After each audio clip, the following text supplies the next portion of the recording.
so that we can have a closer discussion. ठीक है, जैसे जैसे आते हैं मैं एडमिट करता जाऊंगा जो है, बाकी स्टार्ट करते हैं. Sure. I would request all of you to please turn off your cameras. Turn on. Turn on your cameras, and we shall begin with a prayer from Mandukya Upanishad. ॐ भद्रं कर्णेभिः शृणुयाम देवाः भद्रं पश्येमाक्षभिर्यजत्राः स्थिरैरङ्गैः व्यशेम देवहितं यदायुः स्वस्ति न इन्द्रो वृद्धश्रवाः स्वस्ति न पूषा विश्ववेदाः स्वस्ति नस्तार्क्ष्यो अरिष्टनेमिः स्वस्ति no बृहस्पतिर्दधातु. Om Shanti, Shanti, Shanti. O gods, auspicious sounds may we hear with the ears, auspicious forms may we behold with the eyes. May we, full of the praise of the highest, enjoy in healthy body with perfect limbs our allotted years. May we be beloved of the gods. So, the topic for today's lecture is emotion, reason, and well being. Our speaker is very dear Alok sir. Now, Dr. Alok is a psychiatrist trained at NIMHANS, Bangalore, and presently works in Kanpur after a few stints abroad. Apart from practicing general psychiatry, a consistent focus of his work is with children, adolescent, and youth being associated with various institutes and schools. His work extends beyond the confines of clinic into freelance teaching of mental health issues and life skills. Psychiatry, physics, film, music, literature, and teaching are some of the things that occupy Dr. Alok Bajpayee's wide world. He has been instrumental in putting together many awareness campaigns and workshops. So, without further ado, I would like to hand over to Alok sir. Alok sir. जी, thank you Shivendra for this chance. या बच्चों तुम लोग अपना video on कर लो, बच्चे बूढ़े जो भी हों, तो कुछ शक्लें दिखती नहीं, वरना मैं और शिवेंद्र एक ब्लैक होल में दिखेंगे. ओके, ये कोविड के बाद से ये भी हो गया, जी. सब आलसी हो गए. अलग अलग पोस्चर्स में पढ़ाई होती है, बेडरूम में नाश्ता करते हुए वगैरह वगैरह. Anyway, so even if you don't put on your videos, yes, better. Thank you, Vidushi. Yeah, thank you, Bhaiya, Kartikeya ji. So, no, why I'm saying this? Because I'm not going to give a lecture. I wish that we talk more and we interact more. आप लोग बीच में मुझे हाथ उठा के you can speak and disagree, agree, ask me anything, right? That will enhance your knowledge and my knowledge too, right? Because after all, questioning is the art of knowledge. और हिंदुस्तान का तो सारा ज्ञान क्वेश्चनिंग से ही आया है. सही क्वेश्चन पूछना लेकिन फिर भी एक आर्ट है. But I think that is a practice. So anyway, let's come back to what Shivendra has asked me to talk on. आप लोग हिंदी प्रेफर करते हैं कि अंग्रेजी? मिक्स ठीक है सर. मिक्स ठीक. हाँ, मिक्स ही बोलते हैं. तो आप में से कितने लोगों को लगता है कि यहाँ पे सिर्फ ह्यूमन बींग्स अटेंड कर रहे हैं ये सेमिनार और चिंपैंजी नहीं अटेंड कर रहा है कोई? क्या ख्याल है? क्या विदुषी, क्या ख्याल है? कार्तिकेय जी? सर ह्यूमंस ही है. है चिंपैंजी, ह्यूमंस हैं. ओके, मान लिया, चलो तुम्हारी बात.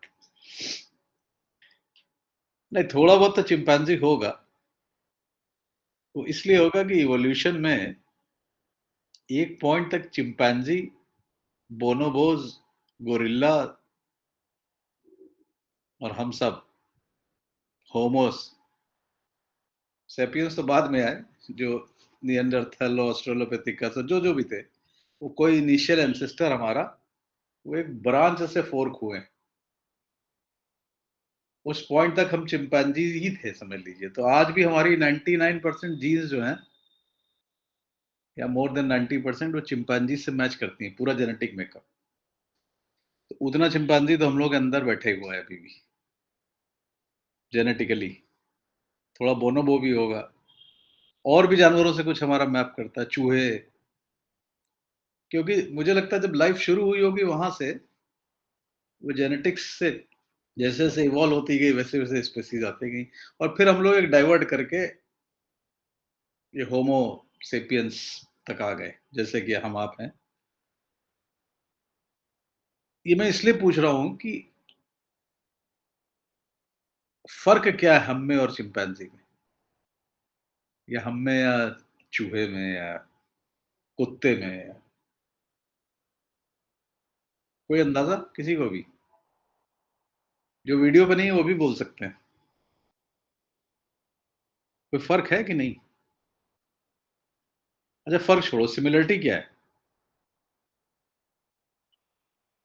सिमिलैरिटी एनाटॉमी जो की है। इमोशंस है और डिफरेंट ब्रेन डेवलप।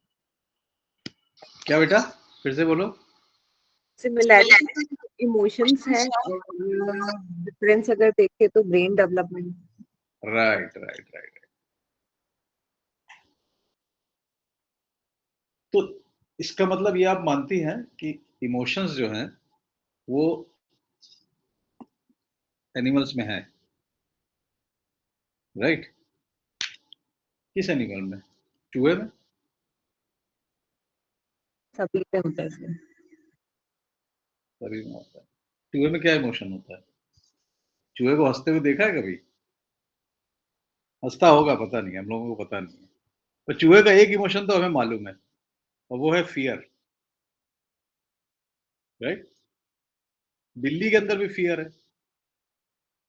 हर जानवर में फियर, तो मैमल्स में, मतलब जो एनिमल बने हैं लिविंग, वो फियर जो है वो तो सब में है। किससे आता है पहला फियर? जो प्रेडेटर होता है, जो उसको खा सकता है, जो उसकी जान ले सकता है। सब जानवर भागते हैं बच के उससे, लेकिन भागते हैं वो तो उनको फियर लगता है। और फियर कहाँ से पता लगता है उनको?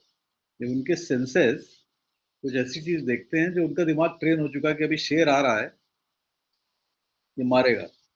नहीं भी मारने आ रहा होगा, शेर अपने रास्ते जा रहा होगा, और कभी देखो तुम वीडियोस में शेर जा रहा होगा, सब भाग जाएंगे इधर उधर, क्योंकि देर इज फुल पोटेंशियलिटी कि शेर मार देगा आके, चाहे शेर का पेट भरा हो, पानी पीने जा रहा हो।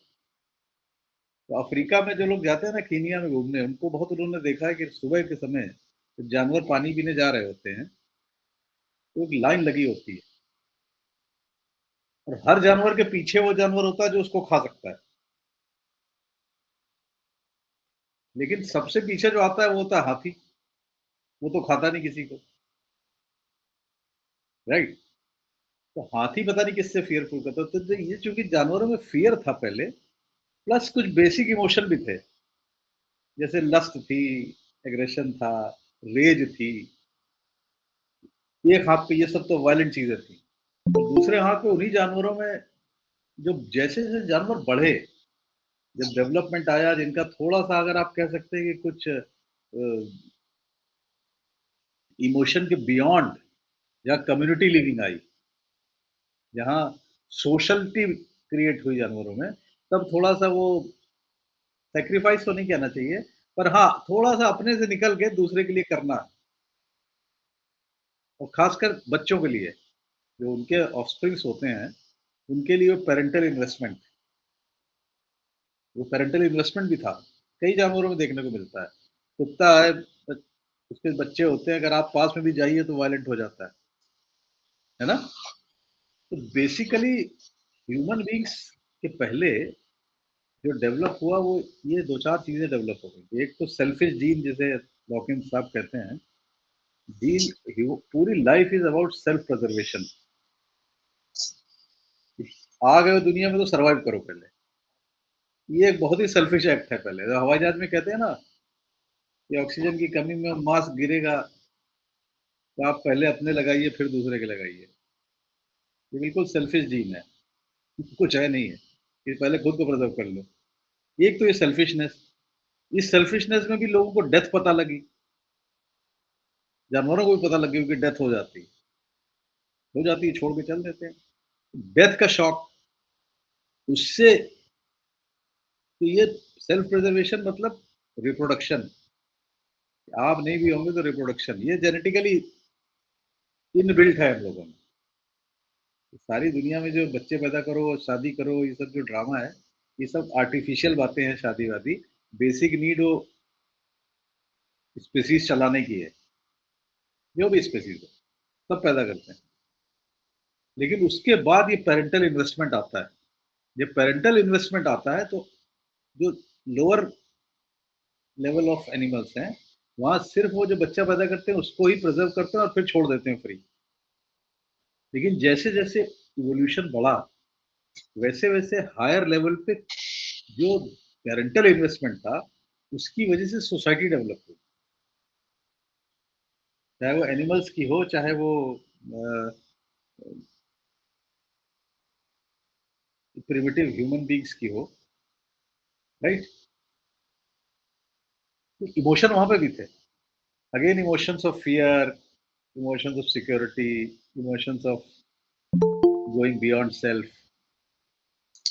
तो ये एक लेवल पे चल रहा था। तो हम जब ह्यूमन बींग्स में आए, तो हमारे ब्रेन के कुछ हिस्से जो कि चिंपैंजीज में भी हैं, बोनोबोज में भी हैं, वही हिस्से हमारे ब्रेन में, हमारे ब्रेन के कोई हिस्से अलग नहीं है उनसे। अगर ब्रेन के स्ट्रक्चर तुम अक्रॉस स्पीसीज देखोगे तो तुम्हें कमोबेश एक ही जैसा दिखेगा, किसी में कोई हिस्सा ज्यादा बड़ा है। लेकिन हमारे ब्रेन के जो ये हिस्से डेवलप हुए, जिनको फ्रंटल कॉर्टेक्स कहते हैं, राइट, उससे ह्यूमन बींग्स में कुछ फर्क आ गया। तो जानवर अपने इमोशन में जीते हैं, जब भूख लगती है खाते हैं, जब नीड होती है पानी पीते हैं, जब नीड होती है सोते हैं, जब नीड होती है जागते हैं, जब नीड होती है रिप्रोडक्शन करते हैं, and they live happily. They are not bothered कि 11 बजे कोई सेमिनार हो रहा है कि इमोशन और रीजन पे, कि हमें न्यूरो साइंस पढ़ के दुनिया समझनी है, कि हमें फिलोसफी करनी है, कि देश चलाना है। उनको कोई चिंता नहीं होगा, एक्सेप्ट फॉर कि अपने ग्रुप में जो पावरफुल है वो राजा है कि नहीं। पावर स्ट्रगल वहां पे भी चल रहा है, कोई किसी की टेरिटरी में ना घुस जाए, कोई किसी की मेट को ना ले जाए। तो लड़ाइयाँ जो ह्यूमन बींग्स में ना, वो कहते हैं जर जोरू जमीन वाली, जर नहीं था वहां पे, जोरू और जमीन की लड़ाई वहां पे भी चल रही थी। लेकिन ये सब इवोल्यूशन में चल रहा था खेल। फिर ये एक नई स्पेसीज पैदा हो गई, हम लोग। लेकिन हम लोग भी जैसे हैं, ये बहुत बाद में बने। इसके पहले सिंपलर लाइफ थी, केवमैन था, फिर थोड़ा जंगल, पेड़ पे रहते थे, पेड़ से उतरे तो जानवर जो 4 पैर पे चलते हैं, उस 4 पैर से हमने 2 पैर कर लिए, तो हमारे हाथ हो गए फ्री। जब हाथ फ्री हो गए तो हम मल्टीटास्किंग करने लगे। आप सोचिए जानवर कैसे मल्टीटास्किंग कर सकते हैं, बेचारों के चारों पैर बंधे हुए हैं, एक समय पे एक ही 2 काम कर सकते हैं। हम लोग के ये हाथ फ्री है, तो हम सब कर सकते हैं। हम साथ में चाय भी पी सकते हैं, आपसे बात भी कर सकते हैं, टेलीफोन भी रिसीव कर, सब कर सकते हैं, उपद्रव कर सकते हैं। मतलब 2 हाथ फ्री होने से मेरी थ्योरी में तो आदमी के दिमाग में वो खुराफात आ गई जो बाकी जानवरों में नहीं है। बंदर में है, क्योंकि बंदर बंदर के भी 2 हाथ फ्री रहते हैं कभी-कभी। इसीलिए बंदर कभी देखो ना, चलते-चलते कुछ नहीं उसको मतलब है। आप चश्मा पहने हो, चश्मे ही उतार लेगा। उसको कोई इसको लेना देना नहीं, उसको लगाना भी नहीं चश्मा।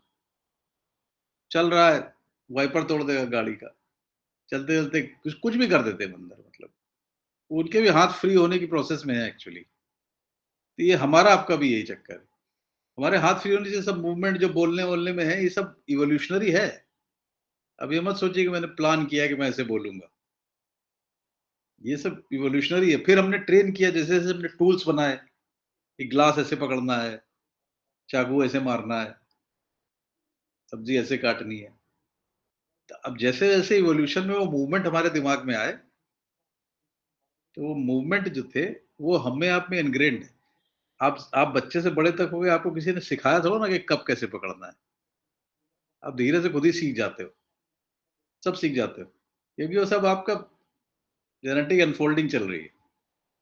जैसे आप चाकू पकड़ते हो, फिर आप सीख जाते हो कि मारने के लिए चाकू ऐसे पकड़ना है, बटर लगाने के लिए ऐसे पकड़ना है। लेकिन बच्चा ऐसे नहीं सीखता, बच्चा चाकू को चाकू की तरह पकड़ेगा। किसी भी बच्चे को देख लो, वो बटर भी वैसे ही लगा रहा होगा जैसे कत्ल करने जा रहा है, जबकि उसको ना कत्ल पता है ना बटर पता है। कहाँ से आता है ये? एक इवोल्यूशन आप लोग अपने सामने देख ही रहे हैं। क्या देख रहे हो इवोल्यूशन? बच्चों में इवोल्यूशन दिख रहा है तुम लोगों को? कुछ दिख रहा है कुछ?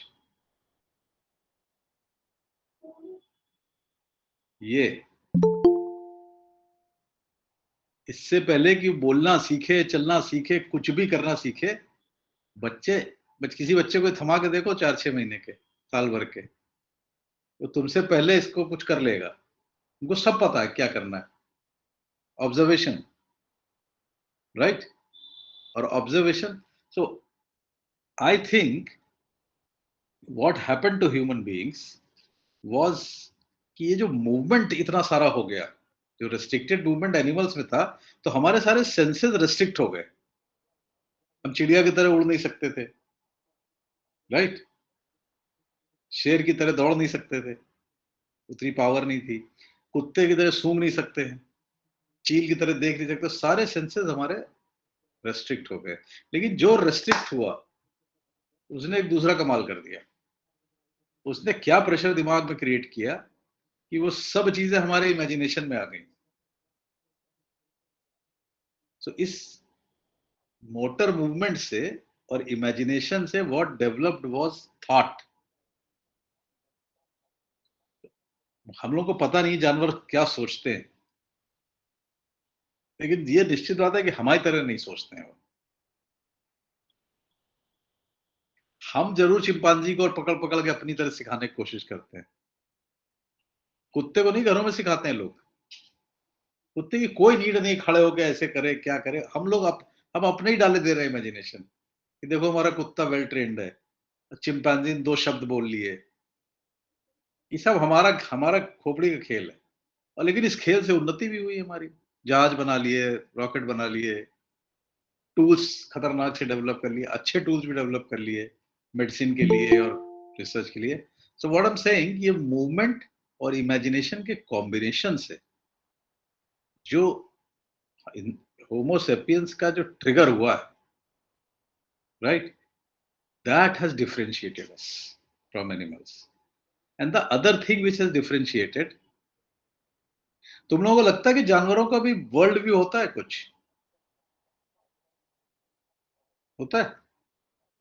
दुनिया के बारे में कुछ सोचते हैं कि नहीं सोचते? क्या? सर होता ही monkeys. है, मतलब फैमिली भी तो होती है ना उनकी। हाँ बिल्कुल, उसको होम वर्ल्ड कहते हैं, जर्मन में होम वर्ल्ड कहते हैं। ये वर्ल्ड व्यू तो होता है क्योंकि उनके भी नाक कान आंखें सब है ना। सेंसस तो जाहिर है पूरी दुनिया से, तो उनका दिमाग भी वही प्रोसेसिंग कर रहा होगा। उनका दिमाग भी एक image of the world, representation of the world तो बना ही रहा है। हमारा आपका सत्य जो है वो क्या है? जब आप पैदा होते हैं तब तो आपको बड़ा थॉट वॉट होता नहीं है। आप हिंदू फिलोसफी को छोड़ दीजिए कि प्रारब्ध ये सब लेके आप आ रहे हैं, पर वो भी लेके आ रहे हैं तो आपको याद कौन सा है प्रारब्ध? किसको याद है? पास्ट लाइफ रिग्रेशन वाले बदमाशों को छोड़ दो जो बेवकूफ बनाते हैं सबको। आप कहाँ से प्रारब्ध पता करोगे अपने? कृष्ण भगवान तो हो नहीं और ना गौतम बुद्ध हो कि जब उनको भी उतना याद आया था कि नहीं आया था पता नहीं। उनको जो याद आया था वो नॉलेज की कंटिन्यूटी याद आई थी, right? So they knew more than us, that is it. तो हमें आपको पता तो है नहीं, तो हमारा आपकी, तो इट्स वेरी सिंपल। 2 मिनट के लिए समझो होता क्या है। होता यह है कि जब आप फॉर्मेशन होता है मदर के वूम में, स्पर्म और ओवा मिलके, और विद इन वूम्ब आपका ब्रेन डेवलप होना शुरू होता है 48th डे से, और 10 to the power 11 neurons develop होते हैं। कुछ कनेक्शन उनके बीच में ऑटोमेटिक पेट में जब मूवमेंट और मैकेनिकल मूवमेंट से बन जाते हैं। लेकिन जब आप पैदा होते हैं, कुछ चीजें आप लेके पैदा होते हैं। जैसे मदर की वॉइस आपको पता होती है, सर्टेन अमाउंट ऑफ फिजिक्स आपको आती है कि डेप्थ से किसी बच्चे को छोड़ो तो डेप्थ का अगर इल्यूजन भी होगा, डेप्थ का जाएगा नहीं उसमें। मतलब ऐसा फ्लोर आप बनाइए कि वो क्रॉल कर रहा हो, एक जगह ऐसा लगने लगे कि डेप्थ आ गई तो रुक जाएगा वो। ये सब नेचुरली लेके पैदा होते हैं।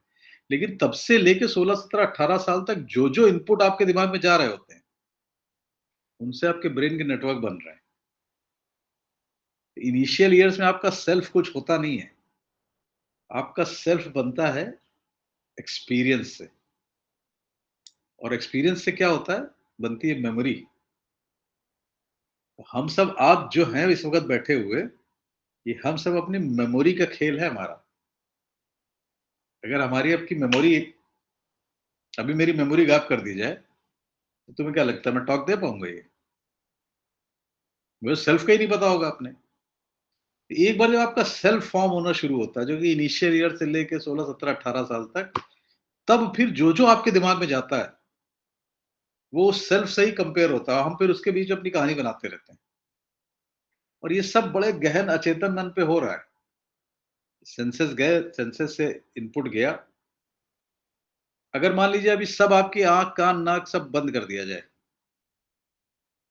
सपोज इस एज में, तो आपको लगता है आपके अंदर कुछ दुनिया का रिप्रेजेंटेशन होगा? होगा कि नहीं होगा? मतलब कोई नया इनपुट नहीं जा रहा ब्रेन में, शून्य हो जाएगा दिमाग। बस एक थॉट रहेगा कि मैं हूँ, क्योंकि ऐसे जब शून्य हम तो लोग नहीं होगा, लेकिन एक पुराना परसेप्शन तो बना ही हुआ है ना। राइट, वो मेमोरी से आ रहा होगा। Right, that is the inner state of mind. अगर सारे इनपुट रोक दिए जाए तो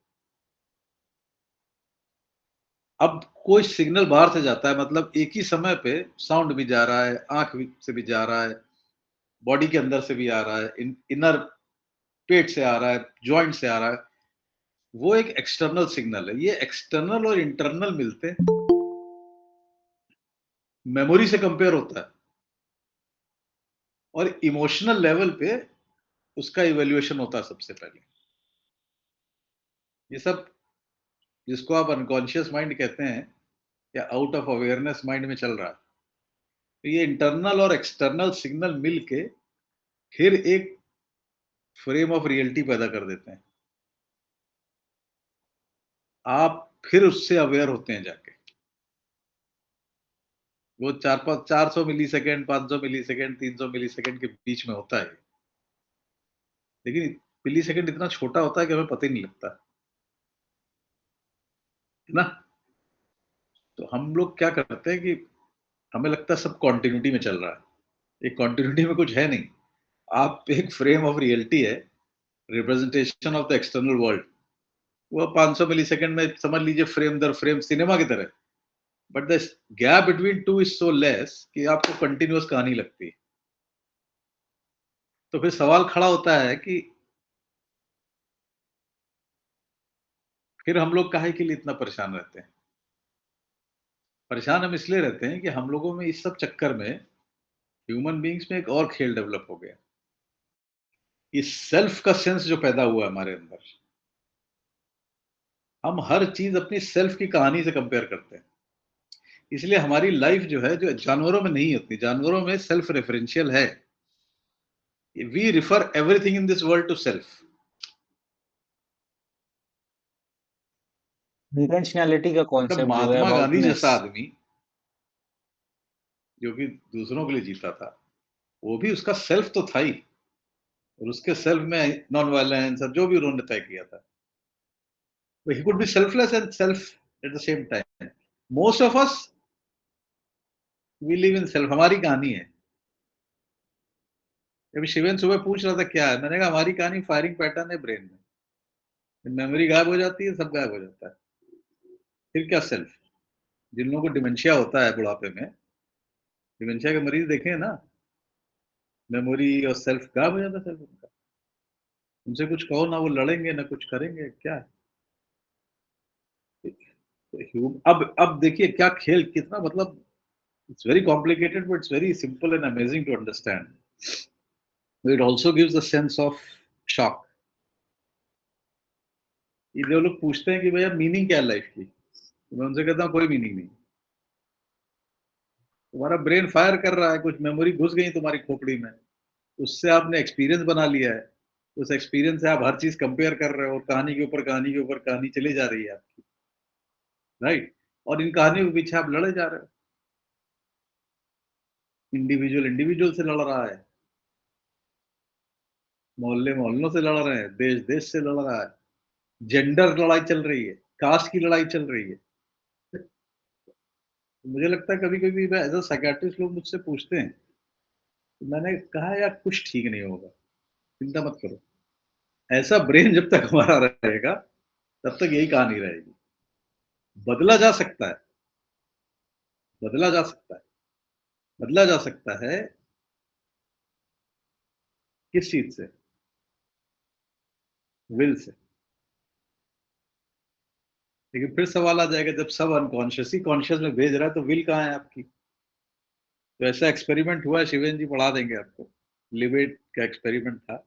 इन्होंने कहा ब्रेन में आप जो सोच रहे डिसीजन है वो ब्रेन पहले ही 200 मिलीसेकंड पहले डिसाइड कर चुका है ऑलरेडी, लेकिन उसमें थोड़ा मॉडिफिकेशन है, फ्री विल नहीं होती। फ्री विल सुना है ना शब्द आप लोगों ने? फ्री विल नहीं होती, विल होती है। विल क्या होती है कि जब अनकॉन्शियस माइंड से कॉन्शियस माइंड तक जो चीजें आ रही है उसमें कई प्रोबेबिलिटीज हैं, मतलब आपके पास चॉइसेस हैं। आपका ये हिस्सा प्री फ्रंटल कॉर्टेक्स उसमें से चूज कर सकता है, इतनी विल है आपके पास। वो भी तब जब शांति हो। शांति समझ रहे हो? अगर काम माइंड में आप हैं तब इतनी कहानी से चूज कर सकते हैं, लेकिन अगर आप किसी खाई की ऊंचाई पे खड़े हुए हैं फॉर एग्जाम्पल, और पीछे से आग का गोला आ जाता है या जानवर दौड़ रहा है तुम्हारी तरफ, क्या करोगे? तुम क्लिफ पे खड़े हुए हो, उधर से एक जानवर आ रहा है, तुम्हें मालूम है तो गुरु खा लेगा या मार देगा सींग, क्या करोगे? कूदना ही पड़ेगा, कूद के बच भी सकते हैं। तो विदेशी क्या करोगे? जैसे खाई के बगल में नदी भी हो सकती है, समुंदर भी हो सकता है, तो बच भी सकते हैं। हाँ, तो तुम्हारा पहला रिएक्शन जो था उसमें थॉट नहीं था, सिमुलेशन में तुम्हारा पहला रिएक्शन था कि जानवर आ रहा है कूद जाओ, ठीक है। अभी तुम बच गए, न कूदे न जानवर आया, तब दिमाग ने अब सेकंड लेयर ऑफ थॉट लाया, नदी भी हो सकती है। अब रैशनलाइजेशन है इसका, ये राइट। तो ब्रेन ने दो तरह की थिंकिंग डेवलप कर ली है। जीन्स को मालूम है पहला उद्देश्य जीन का क्या है? To make you survive, right. And how does it survive? By anticipating the next movement. Got it? Anticipating the next movement, तो ब्रेन प्रिडिक्टिव प्रोसेसिंग मशीन समझ लो, उसको अगला मूवमेंट प्रिडिक्ट करना है ताकि तुम जीवित रहो यार। जीवित क्यों रहो? जीवित रहो तो बच्चे पैदा करो, अपनी स्पीसीज चलाओ, और बाकी बकवास बंद करो। तो रिक्शा चला रहे हो कि प्रधानमंत्री हो भारत के, उससे कोई फर्क नहीं पड़ता। जो भी पैदा करोगे डायनासोर नहीं पैदा करोगे, आदमी पैदा करोगे। जीन को इतना पता है क्या कर रहे हो। जीन को क्या मतलब कि तुम प्रोफेसर हो कि इलॉन मस्क हो कि चाय बेच रहे हो, ह्यूमन बीइंग हो। ब्रेन को प्रेडिक्ट करना है, लेकिन ब्रेन जानता था अगर आदमी को ज्यादा सोचने के लिए, बाकी लोग भी वीडियो ऑन कर लो भाई, लाइफ अच्छी हो जाएगी हम सबकी। You can ask me also then, otherwise शांति से बैठे रहोगे। लेकिन तो ब्रेन को पता था कि आदमी को ज्यादा सोचने का समय दोगे, आग लग रही है, वो सोचेगा, बैठ के चिंतन करेगा, तो वो निकल लेगा फिर उतनी देर में।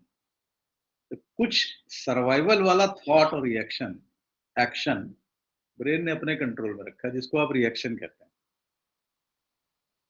फाइट फ्लाइट, सुना है ना ये टर्म्स? फाइट और फ्लाइट ब्रेन ने अपने कंट्रोल में रखे हैं। हिंदुस्तान में हालांकि, और जेंडर का जब इशू आता है तो तीसरा भी मैंने एक इजाद किया टर्म, उसको कहते हैं फ्रीज, फ्राइट और फ्रीज। ये भारत में लड़कियों की जैसी कंडीशनिंग होती है, या कई लड़कों की भी, कि माँ बाप पैदा होने से लेकर बुढ़ापे तक टोका टाकी ये वो ठिट ठिट ठिट इतनी खिट खिट करते हैं कि आदमी की डिसीजन मेकिंग प्रोसेस ही गड़बड़ हो जाती है। डाउट में रहता है हर वक्त, और खासकर लड़कियां जब वो बाहर निकलती हैं, पहली बार कोई असॉल्ट होता है उन पे, वर्बल फिजिकल, तो उनका दिमाग रिटेलिएट, फाइट और फ्लाइट में नहीं रहता, वो फ्रीज हो जाता है, और वो कुछ सेकंड के लिए फ्रीज होता है, सामने वाला काबू पा लेता है उसमें। तो ये फ्रीज नया रिएक्शन है, बट फाइट और फ्लाइट बालाजी ने अपने पास रखा है ताकि बचे रहो भैया, शेर आए तो भागो। ये बिल्कुल एनिमल्स में भी है, फाइट और फ्लाइट, राइट।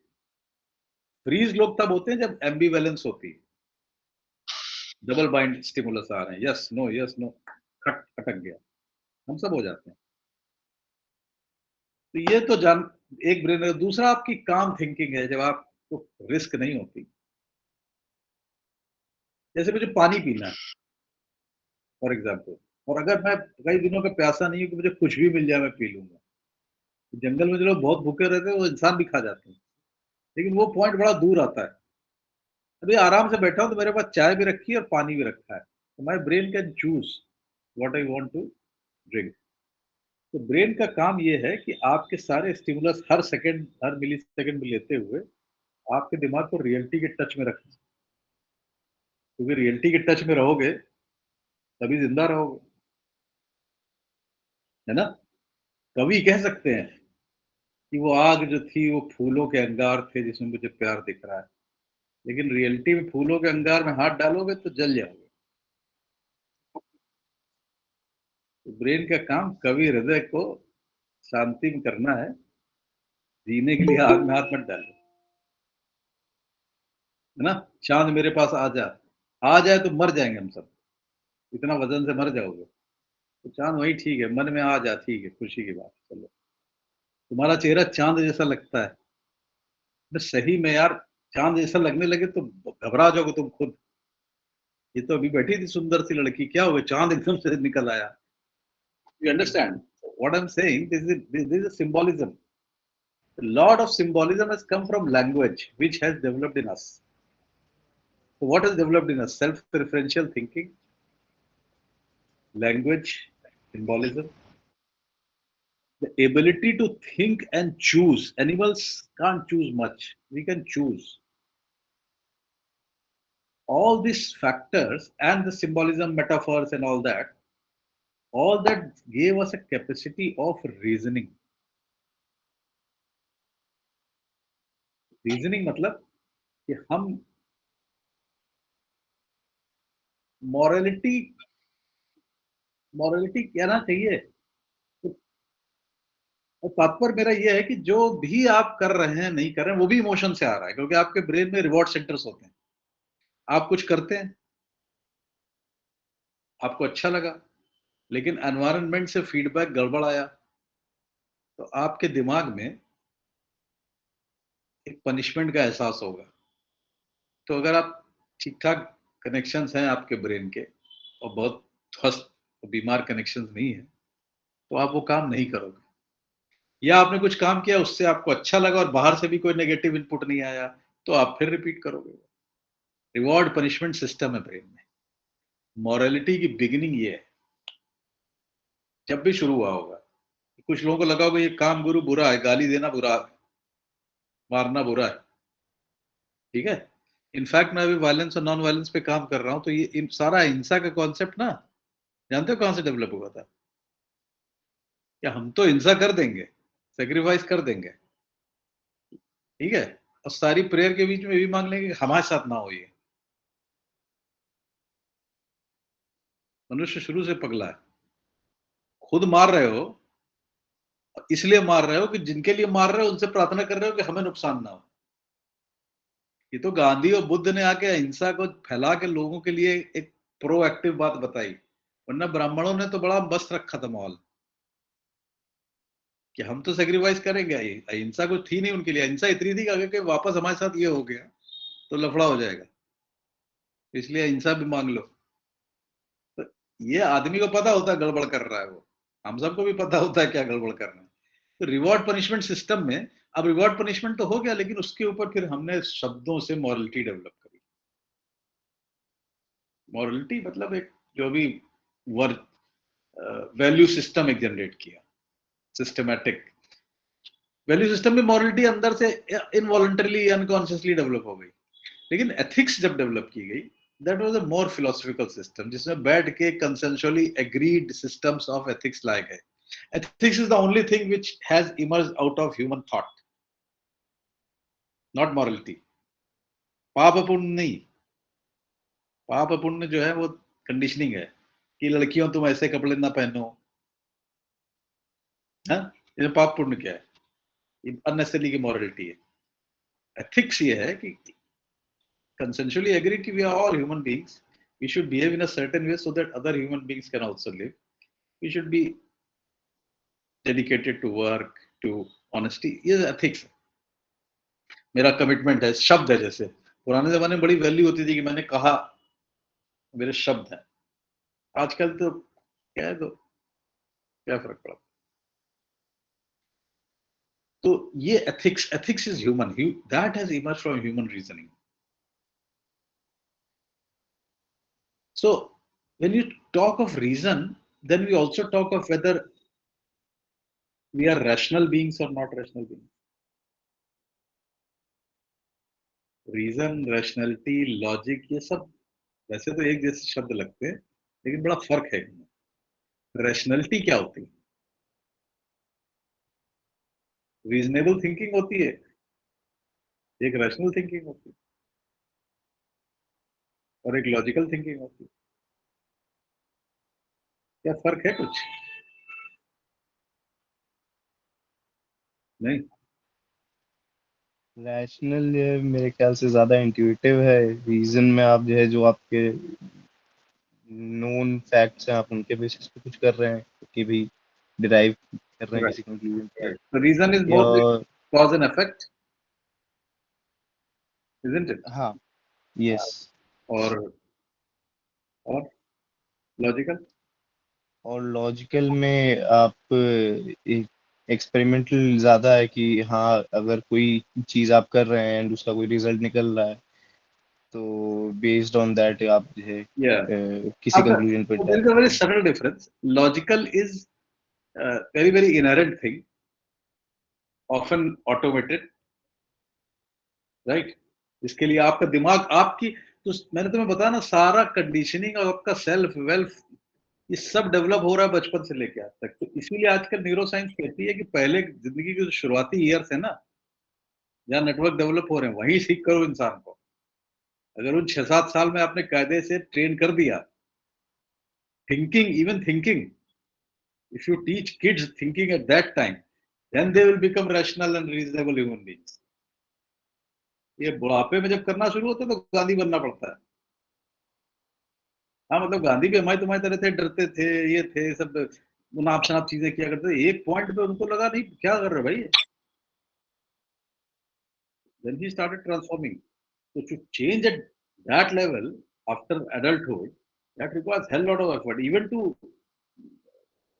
like, अभी कहीं पे पढ़ रहा था कि राउंड टेबल कॉन्फ्रेंस हुई 31 में.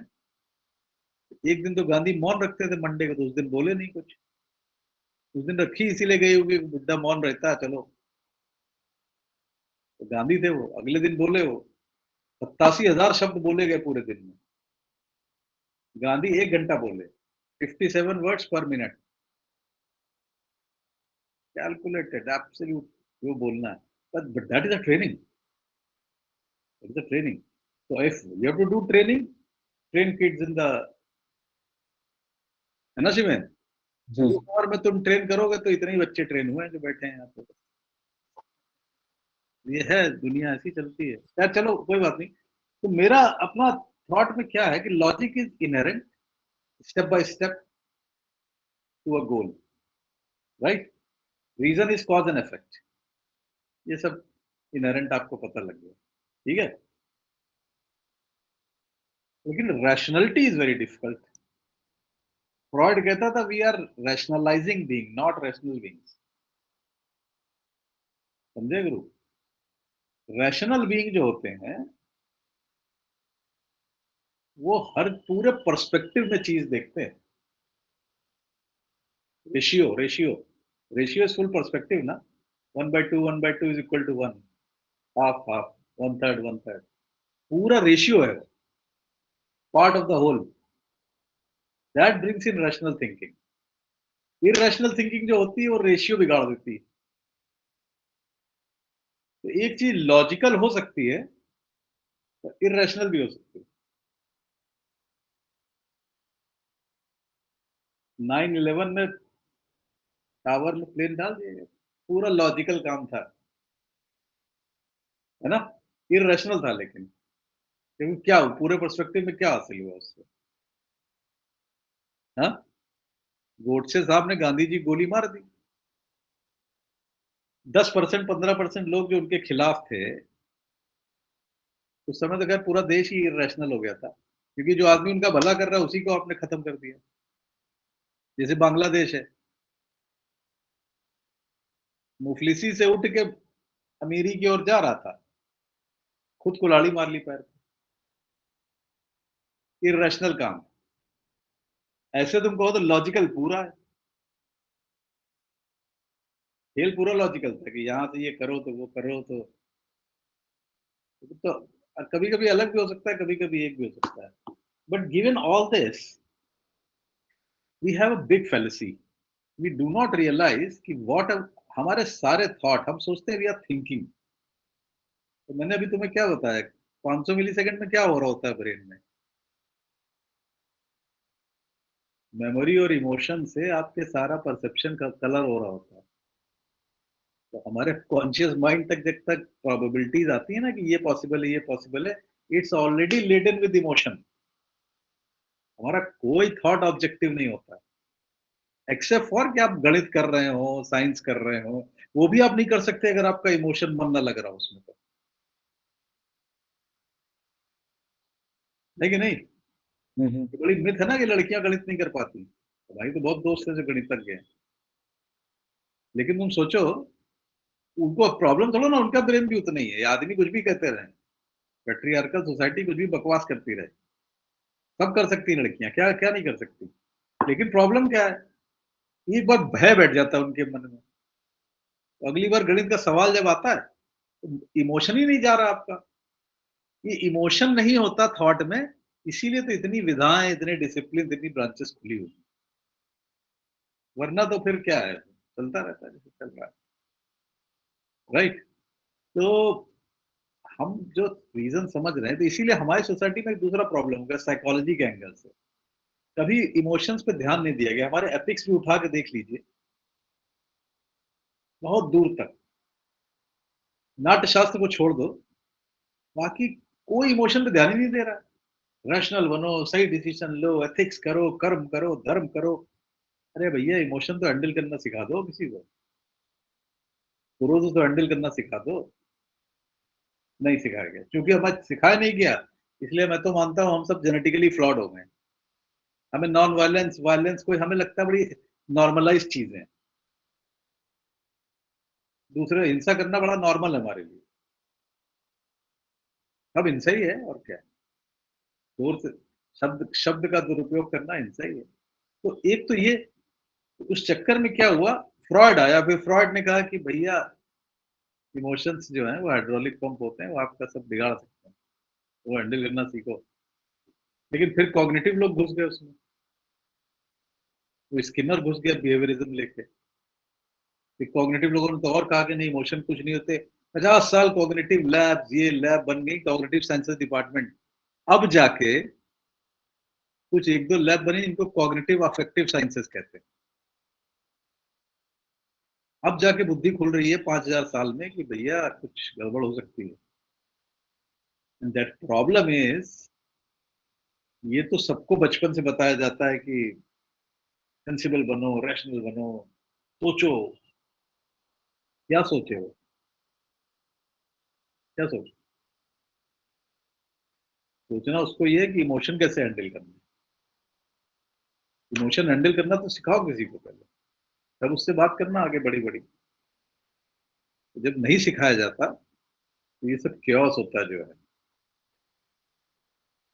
जितने बड़े लोगों की लाइफ आप देख लीजिए, चाहे वो बुद्ध की देख लीजिए, चाहे कृष्ण की देख लीजिए, चाहे गांधी की देख लीजिए।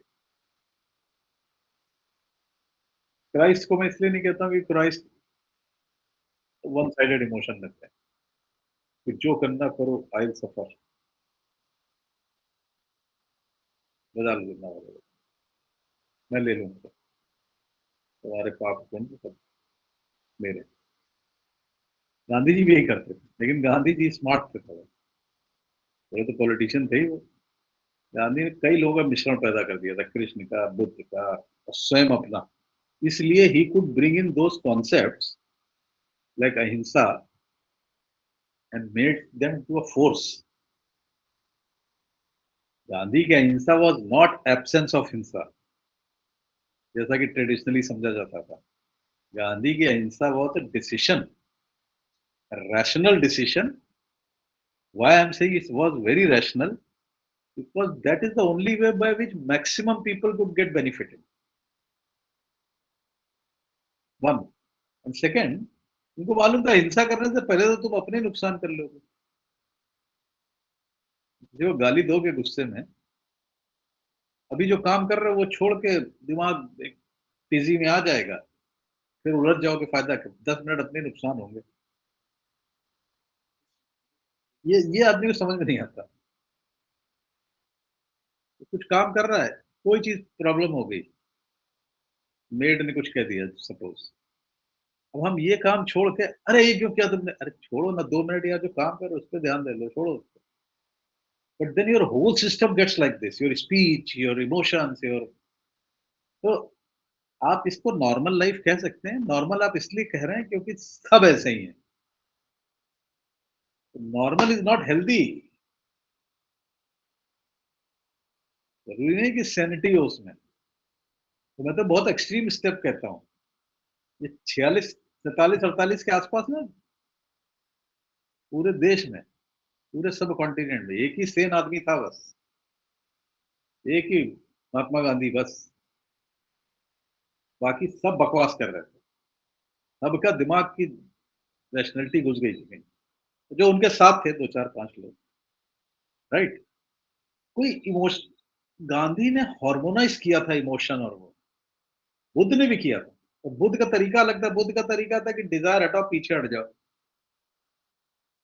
मैं डिजायर ही नहीं करूंगा, तुम क्या कर लोगे, जाओ करो, सब जाने दो। गांधी ने कहा कोई जाने वाने नहीं दो।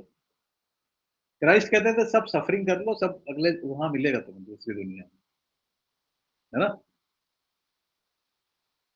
गांधी ने कहा नहीं नहीं, जो गलत है उसको प्रोटेस्ट तो करो, प्रोटेस्ट करो, लेकिन रैशनल प्रोटेस्ट करो, जिससे तुम भी रह सको और तुम्हारा एनिमी भी जिंदा रह सके।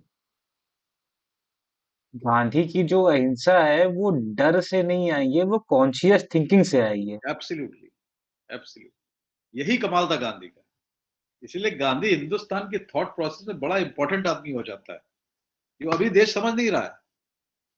शिवेंद्र, इतना लिखा गया गांधी पे, मैं भी लिखता रहता हूँ, तुम्हें भेजता रहता हूँ, अभी पहुंच ही नहीं पाए हैं, उस पॉइंट तक नहीं पहुंचे जहां वो आदमी सोच रहा था। तो क्योंकि है क्या, थ्योरेटिकली आप कुछ भी कहते रहिए, आप फिलोसफी सोच लीजिए, साइकोलॉजी, वो है नहीं। वो it is a new thing which has to come from within, you have to experience it within. So उन्होंने क्राइस्ट की तरह ये भी नहीं कहा कि सब सफर करो, उन्होंने कहा सफर करो, सफरिंग बढ़ाओ अपनी।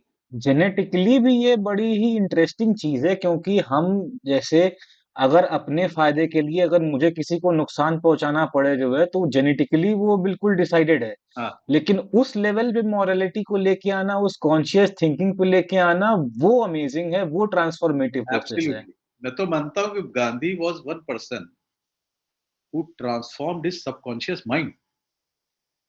और जिस गांधी को हम जानते हैं वो गांधी 60 साल की उम्र का गांधी था। उसके पहले 24/7 हजारों फॉल्स, हजारों फॉल्टरिंग, हजारों नीचे गिरना, फिर वो लेकिन लगा रहने का गेम। तब हमारे आपके डिस्टरबेंसेस ऐसे होते हैं, किसी ने कुछ कह दिया तो 2 दिन 3 दिन हम बकवास से फंसे रहे। उनका ऐसे था। तो जहां पे वो रेज उठ रही है, उस 500 मिली सेकेंड का खेल है। उस 500 मिली सेकेंड में जहां रेज उठ रही है, उसके अगेंस्ट एक काउंटर पॉइंट पॉइंट कर देना रिपीटेडली, 1 2 10 1000 लाख बार, तो ब्रेन धीरे धीरे खुद ही छोड़ देता है। मैं भी कई बार पेशेंट्स होते हैं जिनको ऑब्सेसिव कंपल्सिव डिसऑर्डर वगैरह होता है, विच थॉट चलते रहते हैं, जिनके बहुत सारे लोगों को होता है, मैं उनसे कहता हूँ जब तक उन पे ध्यान देते रहोगे तब तक जिंदा रहेगा। ध्यान हटाओ, धीरे धीरे फायरिंग पैटर्न नीचे नीचे नीचे। ये सब बड़ी महत्वपूर्ण बातें हैं। तो रीजन और इमोशन में बेहतर कौन है वो महत्वपूर्ण बात नहीं है। महत्वपूर्ण बात यह है कि आप दोनों को हार्मोनाइज कैसे कर। तो रीजन का कॉज एंड इफेक्ट छोड़ के rational thinking is something which should be developed, which means simply perspective. Perspectives are not taught to us. हम कोई काम करें, इसीलिए फिर क्या करूं, माफ करो, महात्मा गांधी आ जाते हैं, शायद अक्टूबर आ रहा है इसलिए, ये मेरी जिंदगी में तो आए रहते हैं। गांधी जी क्या कहते हैं, लास्ट आदमी के बारे में सोचो। लास्ट आदमी के बारे में सोचोगे तो बहुत सारे पर्सपेक्टिव पूरे ही हो जाएंगे। फिर पर्सपेक्टिव का खेल है ना। सो महत्वपूर्ण बात यह है कि ऐसा तुम लोग साइकोलॉजी पढ़ो चाहे फिलोसफी पढ़ो, लेकिन ये तो टॉक सिर्फ आइडिया शुरू करने के लिए थी, but think over these various aspects and maybe then lot of stuff will come. तो मैं अपनी बात तो यही बंद कर देता हूँ, तुम लोग कुछ विचार, सवाल, एग्रीमेंट, डिसएग्रीमेंट्स। लोगों में से अगर किसी के भी कुछ सवाल हो तो please come up and ask your questions.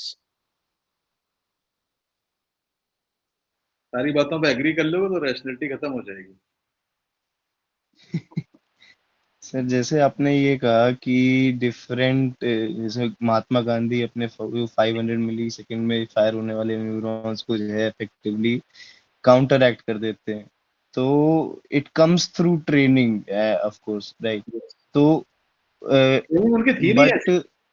हाँ, उनकी ट्रेनिंग में नहीं तो हमारी तुम्हारी तरह थी। बदमाशी करते थे, गोश्त छुप के खा लेते थे, बीड़ी पी ली थी, चोरी के लिए सब काम कर लिए थे उन्होंने। उनका क्या गेम होगा, गांधी का गेम बड़ा एक, हमारे ब्रेन में मिरर न्यूरॉन्स होते हैं। अगर विदुषी के चेहरे पे अभी उदासी आ जाए, ये मुझसे ना भी कहे, तो भी मेरे अंदर मिरर न्यूरॉन्स हैं, वो एक्टिवेट हो जाएंगे उदासी के सेंस में, है ना। अगर मैं अपना हाथ हिला रहा हूं तो तुम्हारे ब्रेन में जो हिस्सा ये हाथ का मूवमेंट कंट्रोल कर रहा है ना, वो ऑलरेडी फायर करने लगेगा एंटीसिपेशन में। मैंने कहा ना, anticipation, this is the basis of empathy.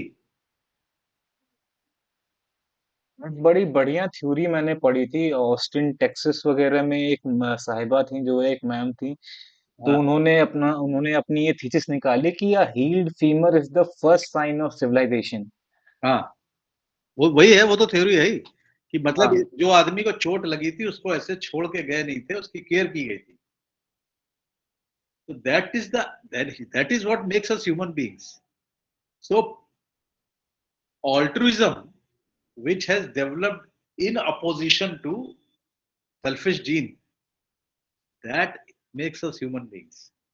तो अपनों के लिए तो जानवर भी कर लेते हैं, हम क्या अपनी फैमिली के लिए, ये सब नहीं। अपनों के लिए से स्टेप आउट करके करना जो ऑल्ट्रुइज्म है, वो फिर आप किसी भी लेवल तक ले जाओ, पूरी ह्यूमैनिटी के लिए ले जाओ, नहीं ले जाना तो मत ले जाओ। But there, Kartik, there comes in the choice.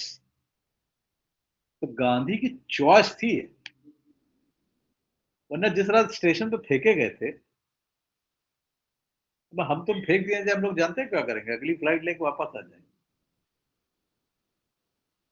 नहीं करेंगे कुछ, बता रहे हैं। हम लोग ट्रेनिंग ट्रेनिंग तो गांधी की भी ऐसी थी। लेकिन इसका मतलब जब लोग कहते हैं कि जब मूवमेंट भी इससे है कि गांधी ने ऐसा कर दिया, बुद्ध ने ऐसा कर दिया, तो इसका मतलब कहते हैं कि वो लोग कर सकते थे, हम नहीं कर सकते। मेरा तो सारा एफर्ट 20 साल में गांधी पढ़ाने का सिर्फ यही है लोगों के, भैया चॉइस से करो, चॉइस। सॉरी यार, तुम्हारी बात बीच में पागल दी मैंने।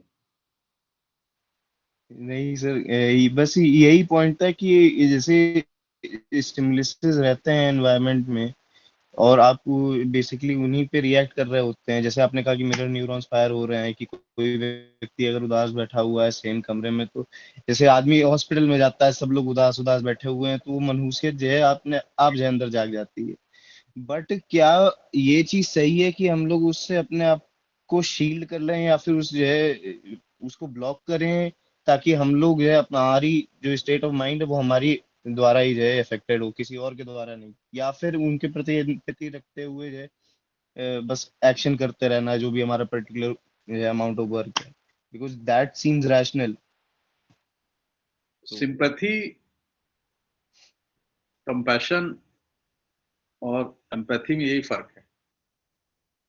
सिंपैथी में आप सैड फील करने लगते हैं, तो आपके मिरर न्यूरॉन एक्टिव हो रहे हैं, ठीक है।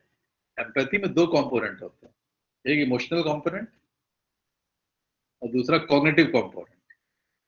द कॉग्निटिव कंपोनेंट इज अपने को सेपरेट भी रखना उससे।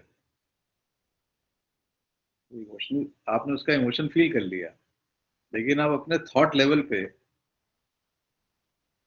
आपको पता है। कंपैशन एक स्टेप आगे का है कि आपको पता भी है, एम्पैथी भी है, और आप कुछ एक्टिवली कर भी रहे हैं उसके लिए। बुद्ध की जो सबसे बड़ी जो क्वालिटी थी वो आई थिंक वो ये थी जो है कि उन्होंने ये रियलाइज कराया हमें कि उनका जो पहला मैक्सिम है सब्बम दुक्खम, ये एक सोशल स्टेटमेंट है। हाँ, बिल्कुल।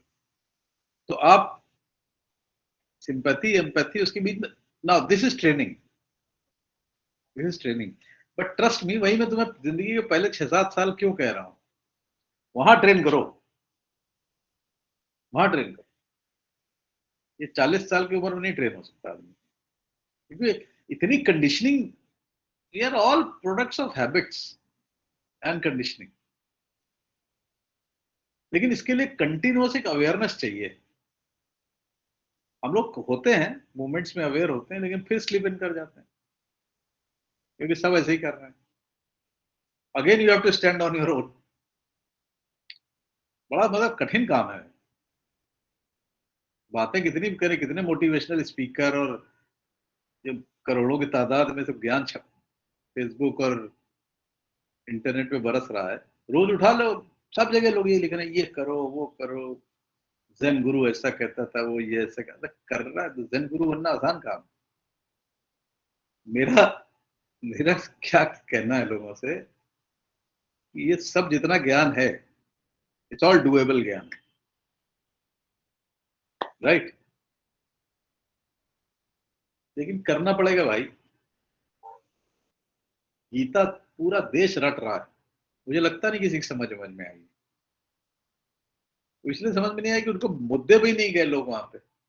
मुद्दा फिर ट्रेनिंग का था, मुद्दा कॉन्ट्राडिक्शंस के बीच में ट्रेनिंग का था। लोग, human mind, life is between contradictions, there is no thing which can you can call it single. सोच के देखो, अच्छा है तो बुरा है, ये है तो वो है, लाइफ है तो डेथ है, दिन है तो रात है, ये where do you harmonize, that is where emotions and reason and rationality get harmonized। Krishna जब स्थित प्रज्ञ कहते हैं, वो भी यही कह रहे हैं। वो कह रहे हैं गाली तो पड़ेगी भाई तुम्हें, तारीफ भी होगी तुम्हारी, तुम हिलना बंद करो बीच में। और दोनों इमोशन है, तारीफ से खुशी और गाली से दुख। अदरवाइज आपको दुख ना हो तो गाली का मतलब क्या है? कोई आपकी बुराई कर रहा है या कोई एक्यूज कर रहा है आपको, ठीक है, आपको क्या क्यों फर्क पड़ रहा है भाई उससे? क्यों पड़ रहा है? बताओ बताओ। Because नहीं, you're taking खराब लग that रहा as है a इसीलिए। question on your narrative of the self. Narrative of the self से भी पहले रिवॉर्ड खराब पनिशमेंट लग रहा है। सेंटर आपका एक्टिवेट हो गया। आपकी मेंटल स्टेट बुरा लगने की स्टेट में आ गई। जब बुरा लगने की स्टेट में आ गई, तब फिर सेकेंडली आपने फिर थॉट जनरेट किया कि व्हाट, अगर आप यहां पे सोचें आपको बुरा क्या लगा, अगर यहाँ पे आप सोचेंगे बुरा क्या लगा, तो आप देखेंगे पहले आपका इमोशन हर्ट हुआ एक्चुअली, है ना। और उन्होंने ये कह दिया, अरे कह दिया तो कह दिया, नहीं नहीं उनसे उम्मीद नहीं थी। ये उम्मीद उम्मीद तो बात की बात है, पहले आपको एक्सपेक्टेशन नहीं थी कि वहां कोई आपका अपना कोई गाली देगा, या जहां आपने एनर्जी और टाइम इन्वेस्ट किया वहां से गाली आएगी, आ गई, आती है। और अक्सर ऐसा होता है जिनके लिए आप बहुत जान दे रहे होते हैं वो जरूर लात लगा देते हैं आपको। एक तो गोल चक्कर है दुनिया में, तो गोल चक्कर में आ गई। अब आ गई तो पहले आपका इमोशन हर्ट हुआ, फिर ब्रेन ने कहा भैया इतनी देर दुखी इमोशन में रहोगे तो फिर रैशनलाइज करोगे। रैशनलाइज कैसे करोगे? अपने नैरेटिव को करेक्ट करके, राइट। ये हमारा सेल्फ में ये प्रॉब्लम हो गई भैया, जिसकी वजह से ऐसा हुआ। सो फिर इमोशन और रीजन बेटर क्या है? आप कट कर लीजिए अपने नैरेटिव को। इमोशन आपको बुरा लगा, आप उसको आगे जाने दीजिए। तो आपको अपना सेल्फ का नैरेटिव चेंज करने की जरूरत ही नहीं है। नार्सिसिस्टिक लोग यही तो करते हैं। कहाँ साले बुरा मानते हैं तुम्हारी बात? हिटलर से तुम कहते तुम यार क्या आदमी हो यार, है? हिटलर कहता चलो अच्छा तुम भी शामिल हो जाओ ज्यूज में, तुम्हें भी निपटा देते हैं। दुनिया में लड़ाई क्या है शिवेंद्र? यही तो लड़ाई है। ना इधर ट्रेन कर रहे हैं लोग, ना उधर ट्रेन कर रहे हैं। जो अहिंसक बनने की कोशिश कर रहे हैं वो सूडो अहिंसा में फंसे हुए हैं, वो अंदर की हिंसा में फंसे हुए हैं। बात मुक्त तो गांधी भी नहीं हो पाए थे पूरा। मैं तो कहता हूँ Gandhi could not become Gandhi, he became 90% Gandhi. 10% Gandhi वो भी नहीं बन पाए, क्योंकि वो कोई बुरा करता तो उसकी पेनांस खुद करने लगते थे। वो नहीं करनी चाहिए थी कि तुमने किया मैं फास्ट कर रहा। क्यों करोगे भाई? उसको समझाओ ना यार। ये उनका क्राइस्ट था अंदर। उनका गांधी जो था वो अहिंसा को प्रोएक्टिव बनाना, प्रोटेस्ट के ऐसे तरीके जिससे दूसरा भी जीवित रहे हो, तुम भी जीवित रहो। लेकिन वो क्राइस्ट उनका फाइनेंस करने में उतार देता। वरना तो मैं, अगर मुझे हायरार्की में कहो तो मैं कृष्ण गांधी बुद्ध कहूंगा। गांधी बुद्ध के भी ऊपर थे, क्योंकि वो इसी मैदान में खड़े होकर खेल रहे थे, भागे नहीं थे कहीं। कृष्ण एक कदम ऊपर चल रहे थे। वो तो ठीक है, पर वो दूसरी ट्रिप में थे, उनका छोड़ो तुम। वरना बड़ा मुश्किल काम है ना। जी। ज्यादा कृष्ण विष्णु कहो लोग तो लोग अपने गलत एक्ट को जस्टिफाई करने लगते हैं। तो जितने लोग बातें करते हैं कि कृष्ण ने ऐसा किया और दुश्मन का वध, ये बातें हिंदुस्तान के नैरेटिव भी तो इसी तरह के हैं, बदमाशी भरे। हम तुम भैया न कृष्ण समझो न वो समझो। तो यहाँ जब ये सब टॉप डाउन थिंकिंग है। अब इमोशन और थॉट कैसे होते हैं? अगर आप टॉप से मान लें, आप किसी जेंडर को, किसी कौम को, किसी को आप पहले से मान लें कि खराब है, ठीक है, तो आपका इमोशन ऑलरेडी हेटेड भरा हो जाएगा। इको चेम्बर क्रिएट करने हाँ, लगेगा। फिर आप उसको अपने नैरेटिव को और फुलफिल करोगे। फिर आप वो रैशनलाइज करने के लिए फिर गीता और ये और वो सब जस्टिफाई करते रहो। सब जस्टिफिकेशन है, कुछ है नहीं। इसी में खेल चल रहा है पूरी दुनिया का। तो दिस होल ट्रिक ऑफ, इनको तो वो आर्टिकल मैंने शिवेंद्र भेजा था ना गांधी वाला अभी रिसेंटली, हाँ, हाँ, हाँ। वो जरा इनको फॉरवर्ड कर देना, बच्चों पढ़ेंगे। ठीक है सर, ठीक है। तो मेरे ख्याल से ये एक ट्रेनिंग है, आप जिंदगी में कभी भी डिसाइड कर सकते हैं। मैं तो इसी उम्मीद पे जिंदा रहता हूँ कि किसी दिन सुबह उठूंगा, उस दिन गांधी की तरह सोच लूंगा एक बार। इसी चक्कर में लगा हूँ बस मैं। तो इसीलिए कभी बुरा हो जाता है, कभी गुस्सा हो जाता हूँ, कभी डांट देता हूँ। पेशेंट्स को देखता हूँ, उनको भी डांट देता हूँ। कभी टर्स हो जाती है आवाज, कभी। पर मैं उससे बहुत ज्यादा विचलित इसलिए नहीं होता कि चलो पता है एटलीस्ट की गड़बड़ हुई है, पता है तो वी कैन चेंज। 100% नहीं भी हो तो मैं तो इसको वेक्टर की तरह देखता हूँ कि maybe we are standing at -100, path has to be one only. तो उस -100 से 100 तक, +100 तक जाने में कहीं भी खड़े हो जाता है। And that is how human beings have survived between selfishness and altruism, between sexuality and parental investment. सारा cooperation, non cooperation, सब खेल उसी के बीच में।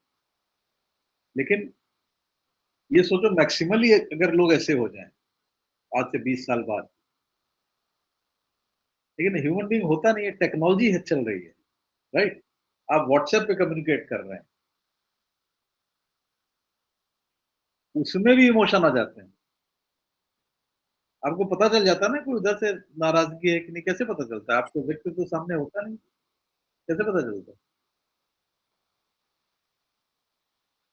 शब्दों से, right? So that means now that is language, that is not emotion. But the way people write and what they write conveys their emotion. Hatred तक पता चल जाती है व्हाट्सएप में, पता चलती है ना? नहीं पता चलती? वायलेंस पता चल जाती है, एंगर पता चल जाता है। इसका मतलब इतना दूर तक इमोशन ने हमारी सब प्रोसेसेस को परवेड कर रखा है कि हम किसी से कहना चाहें कि आप गड़बड़ कर रहे हैं, एक सेंटेंस है कि आप गड़बड़ कर रहे हैं, ठीक? लेकिन हम ऐसे 99% चांसेस है कि हम ये कहेंगे नहीं ऐसे, हम लाइफ कॉम्प्लिकेट कर देंगे। तो तुम्हारे इरादे ठीक नहीं थे, तुमने ये किया। This is a typical example of how emotions take over your expression and your reasoning and all. So it is all when you call mental health and all, मुझे तो बड़ा अजीब शब्द लगता है साइकियाट्रिस्ट होते हुए कि मेंटल हेल्थ की बात ही क्या कर रहे हो, पहले तो हेल्थ डिफाइन कर लो क्या है। उसको आप नॉर्मल समझ रहे हैं, वही हेल्दी नहीं है। जब वो हेल्दी नहीं है तो फिर या तो आप मान लें कि सब ठीक है, चलता है। जब सब चलता है तो फिर बुरा भी चलता है। सब चलता है तो फिर बुरे को बुरा क्यों कह रहे हो?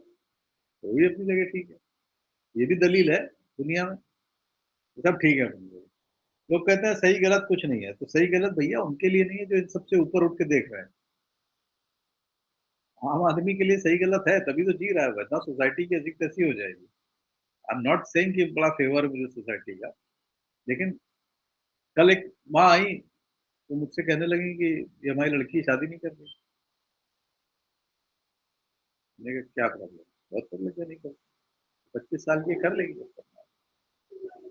तो उनका नहीं यार, तो अल्लाह का फरमान है कि माँ बाप की जिम्मा में, तो तुम कहा को परेशान 50 साल के लिए? नहीं, अल्लाह का फरमान है कि बच्चों का निकाह करा देना चाहिए। हमने कहा कहाँ लिखा, दिखाओ मुझे। बना लिया अपने आप, क्योंकि पैट्रियार्की चलानी है कि शादी कर दो लड़की। हमने कहा जो शादी नहीं करते, अब वो बिल्कुल पर्सनल हो गया, आपके यहाँ कोई शादी ना करे। हमने कहा हमारे यहाँ जो शादी नहीं करता वो बहुत खुश है, ज्यादा ही खुश है। शादी करके वैसे भी क्या प्राप्त किया आपने? आप तो आजाद हुए नहीं, ये लड़की आजाद हो तो आजाद रहने दो। उन्होंने मुझे, मतलब आप कमाल है, आप सोचिए। तुम कह रहे हो रीजन और रैशनैलिटी, मेंटल हेल्थ, वो मुझे बता रही थी। मतलब मैं ऐसी बातें कहता नहीं, मुझे कहना पड़ा, वो मुझे बता रही थी कि सर रिसर्च हुई है बहुत बड़ी कि जो लोग रिश्ते निभाते हैं वही सबसे सक्सेसफुल है। मैंने कहा अच्छा, पहला झटका।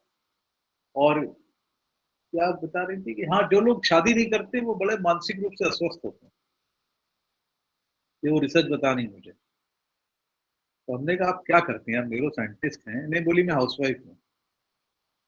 तो हमने कहा ये मानता कि घर में बैठे बैठे सारा ज्ञान, ये आया कहाँ से? ये आया इससे है कि उन्होंने वही चीजें बिलीव कर दी जो उनको बताई गई।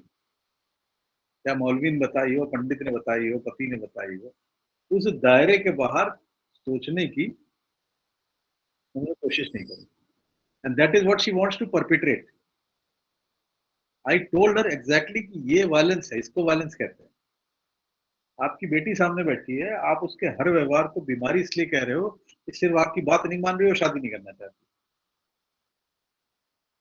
अब आप समझिए ऐसी कन्फ्लिक्ट्स हमारे आपके सामने मिलियंस हैं, and we have a decision to, we can decide what do you want. मेरे पास तो साइकियाट्रिस्ट की तरह आई थी, तो मेरा काम आसान था कि मैं कहता भाई प्रॉब्लम बताओ, दवा लिखो, जाओ करो मरो। लेकिन वो होता नहीं मुझसे, तो मैं गांधी जी को ब्लेम करता हूँ उसके लिए, वो थोड़ा घुस गए मेरे अंदर। तो मुझे प्रोटेस्ट तो करना ही है जो गलत है। वो चाहे आपके पॉलिटिकल व्यू हो, पर्सनल व्यू हो, जो आ जाएगा, जो गड़बड़ है वो है, आप लें उसे ना लें वो आपकी मर्जी। तो जो मुझे लग रहा है, और now when I am saying this I have to be, that was rationality. because it was very easy for me to listen to mother and tell this to the girl, or vice versa. You have to have that perspective where both exist. That is a tough job, but it's still doable. छोटी छोटी चीजों को करना चाहिए. So I think we should wrap up this Yes. session. तो आप लोग Thank number ले लीजिएगा शिवेन जी से और व्हाट्सएप पे वार्तालाप चलता रहे. ठीक है sir. Thank you very much for all of you for joining us. Thank you sir. Thank you मिलते हैं सर. ठीक है. नमस्ते सर. Take care. Bye bye. Thank you, sir.